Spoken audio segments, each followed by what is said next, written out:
Sunday. So, it's ukay-ukay. Binenta bigla yung mga boots. Eto na, this is it. Kasi tuyo na po yung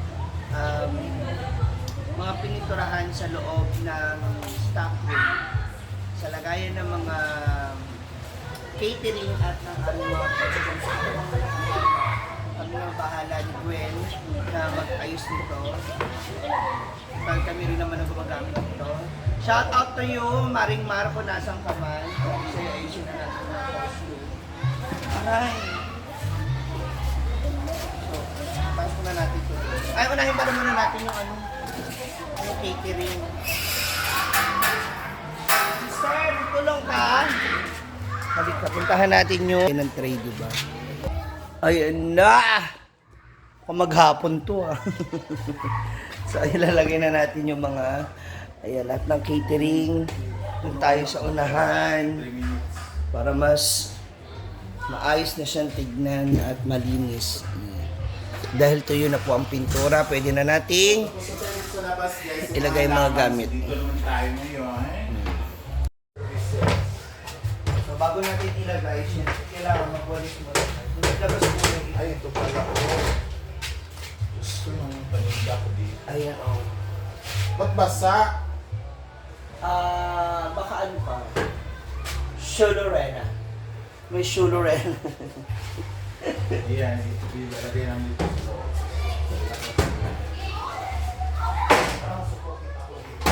Amoy, no? So, unahin na natin yung mga catering services. Paano muna natin yung mga dumi. Tapos natin.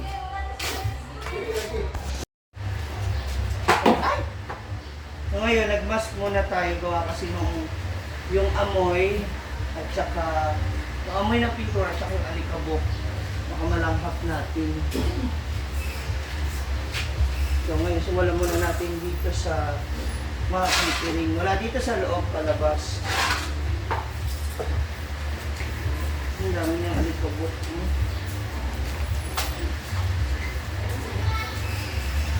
Para pag nilipat yung mga gamit, malinis na siya.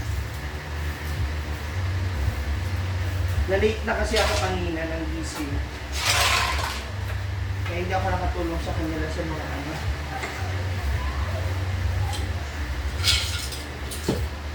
Kaya ito, binigay na sa akin doon binigay na sa akin ni Brenda.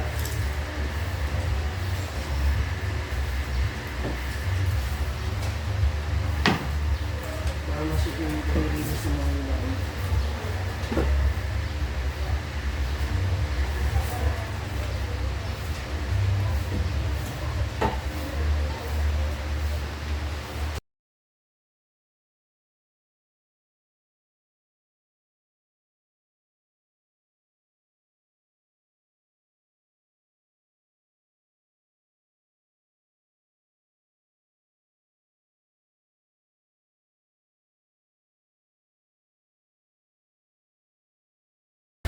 So ngayon naman, lalagay natin itong mga pang-decor na ganito. Fake grass. Isa ko na lang natin kasi the more na naka-expose. Diba, yung Brenda no? The more na naka-expose, mas lalong maraming gagamba. Wala mo na mag-post. Ha? Sabi ko, isa ko na lang to kasi para hindi ano na kung hindi na Ngayon na naman wala ko.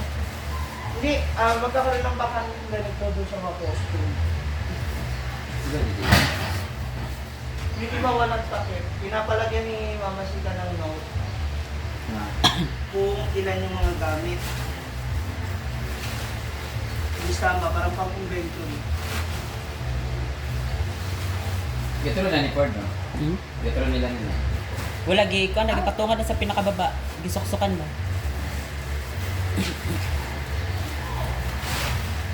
Ano nagawin? Ito rin sa kawas. Hindi dito mo. Ha? Sa taas ko. Ay, sako po dito. Sa ako. Yan. Basta kung saan ko kaya.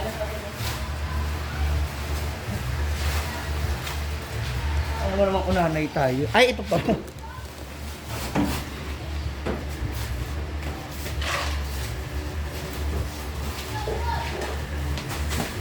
Christmas Kaya dapat yung ano talaga natin. Dan. Yan yung pang Christmas dito. Dapat mag-display na tayo ng Valentine's. Pwede. Ito? Wala yung ibang sa ay ibang sando. Matataas.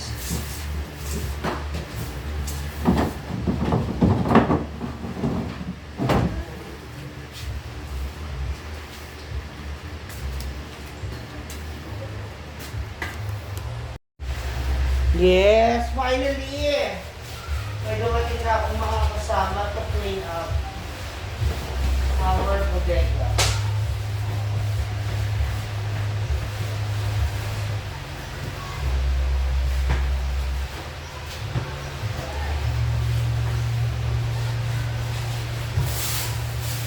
Ano yun? Costume ba yun? Cortina. Ay, para sa table ko. Hindi ba niya sa loob?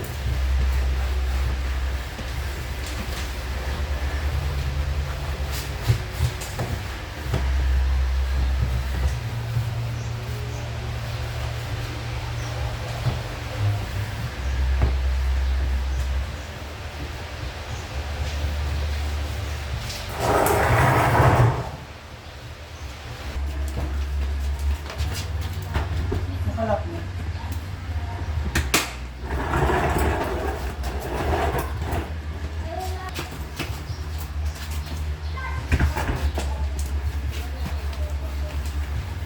Bigat mo naman ito cloth to. Ay, wag dyan.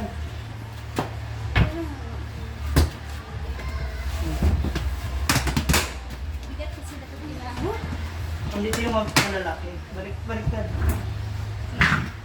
Mas magaan. Mas malaki. Kaya i-push ko. Nakakapanghingi. Yung init kasi.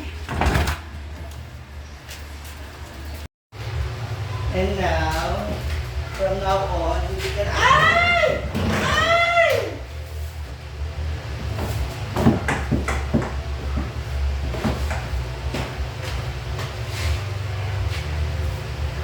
Madami na po sila. Ang nagabas dari ko. Mm. Wala pa tayo.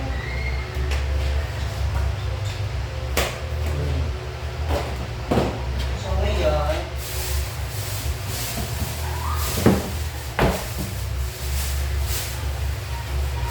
ito na magiging lagay ng mga tools.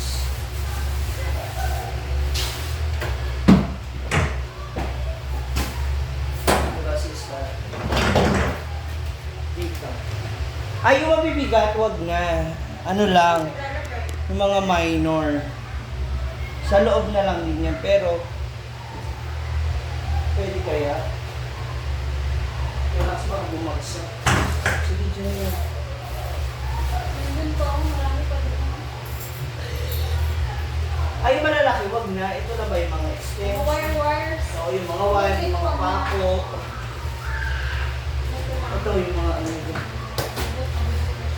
Dito na yan. Para mabilis nila makita yung mga gamit nila. Mga wire. Ay, nanay nga pero tayo. Eh, dyan na lang nila ilakunin. Ito. Ano pa yan? Ano mo? Mga mask. Ito yung machine.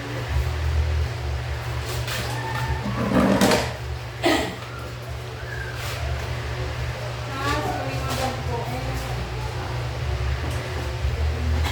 Para lahat ng hanapin nila, nandiyan nila. What else? Dito na yan. Pasok natin sila dito sa loob.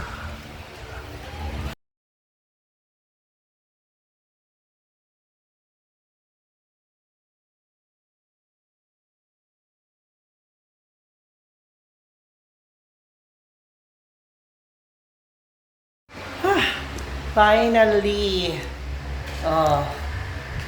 okay na yung pwesto. Mamaya na ako maghahangir kasi kulang pa ako ng hangir. And nandito naman na nag-aayos ng aming mga heels at boots. Nilalagyan na ng palaman para pag display naka-stand. Ay, pwede naman na natin ipasok yan, Nino. Kapoy. Ay, thank you so much, Ate Belkis, sa mga boots na binigay mo. Ito, ayan, this one. Baka meron pa daw. Ito isa sa mga favorite ko talaga. Gusto ko to, kaya lang sa bigat ko, natatakot ako suotin siya. Kasi lumulubog po ako sa lupa or sa stage. Ano ba? Lumuyok eh. Ay, lumulubog yung heel sa lupa. Unless, semento yung kapag. Ito naman kay Dido. Panabos.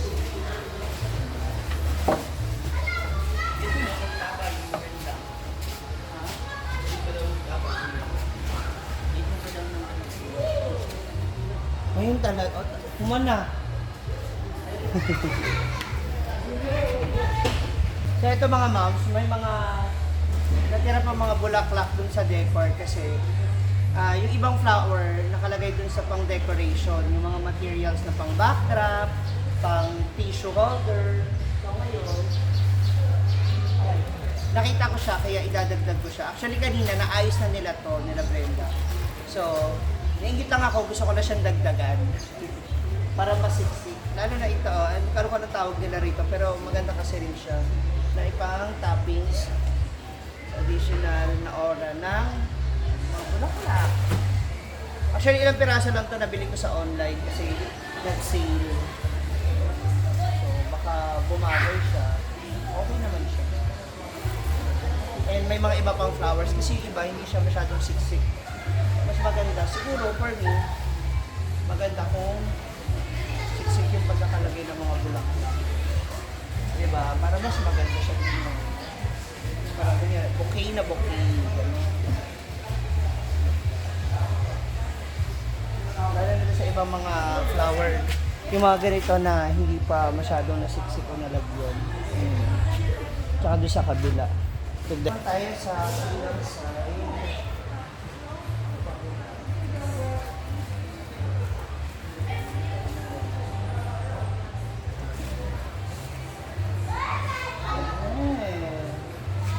Para mas maganda, siksik yung laman ba? Yung flowers.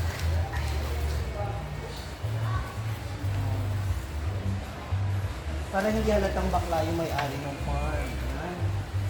Siguro sa flowers. Diba? Ito. Siniksik lang natin yun. Dinagdagan lang natin. O, diba? Ganito sa likod. Try natin lagyan yung likod para mas mag-bloom. Ganon. Kumatok yung puno. Nagdagan lang natin siya. Naman ko lang ng piraso lang. Para mas magsiksik siya.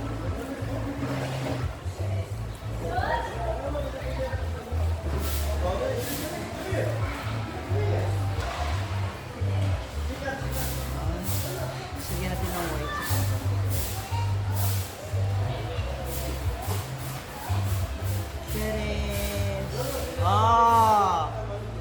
Diba?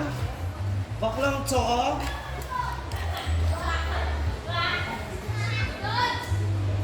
So, ayan na. Tapos na kami sa aming paglilinis. Thank you so much, sister. Sister Rhea and Jay Ford. Inassist ako doon kasi wala yung ibang Bex. Kami lang nandito. Anyway, ayan. Mamaya naman yung pag-hanger. So, abangan ninyo yan. Dahil may music! So, lunch break muna kami mga moms. Later, babalik na kami doon. Bibili muna ako. Huh? Totoo ba? Nanginginig na ako sa gutom. So, later, babalik kami para sa pag-hanger naman ng mga costume, ng mga damit. Kasi, ang init din doon ngayon. So, kapoy na. See you later mga moms.